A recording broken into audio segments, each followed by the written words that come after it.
कल्याण डोंबिवली पालिकेतील नगररचना विभागातील 2 कर्मचारी सर्वेअर बाळू बहिराम, आरेखक राजेश बागुल यांना बाजारपेठ पोलिसांनी गुरुवारी रात्री अटक केली। त्यानंतर त्यांना शुक्रवारी दुपारी कल्याण जिल्हा व सत्र न्यायालयात पोलिसांनी हजर केले होते। न्यायालयाने दोघांना 3 दिवस पोलीस कोठडीत ठेवण्याचे आदेश दिले। इमारत बांधकाम आराखडा तयार करताना बनावट कागदपत्रे तयार करणे, त्या कागदपत्रांमध्ये खाडाखोड करणे, जमीन सरकारी आहे हे माहिती असूनही ती खाजगी असल्याचे दाखवून विकासाचा फायदा करून घेणे असे आरोप पोलिसांनी चौकशी दरम्यान सर्वेअर बहिराम बागुल यांच्यावर ठेवले आहेत। या दोघांच्या अटकेमुळे आणखी 2 ते 3 कर्मचारी या प्रकरणात अडकण्याची शक्यता वर्तवली जात आहे। या कर्मचाऱ्यांना न्यायालयात हजर करण्याच्या वेळी नगररचना विभागातील सर्व कर्मचारी आपली कामे सोडून कार्यालयीन वेळेत न्यायालयात 2 ते 3 तास ठाण मांडून होते। या कर्मचाऱ्यांनी न्यायालयात जाण्याची परवानगी घेतली होती का याची माहिती आयुक्त डॉक्टर इंदुराणी जाखड यांनी घेऊन त्यांच्यावर कठोर कारवाई करण्याची मागणी नागरिकांकडून जोर धरू लागली आहे।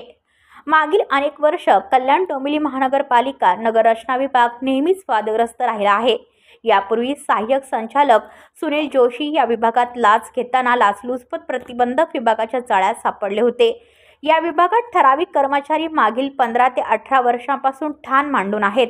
अधिकृत इमारतींना परवानगी दिल्यानंतर त्या इमारतींवर वाढीव 2 मजले बांधण्याची मूक अनुमती नगररचना अधिकारी देत आहेत।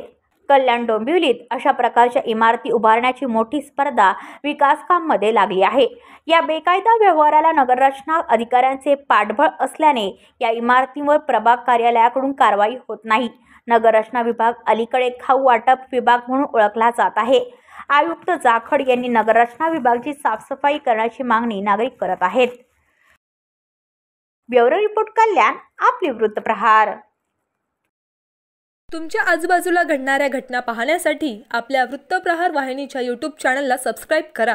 तसेच नव्या व्हिडिओची नोटिफिकेशन मिळवण्यासाठी बाजूला असलेल्या बेल आयकॉनवरती क्लिक करा। प्रत्येक बातमीला लाईक करा आणि शेअर करा।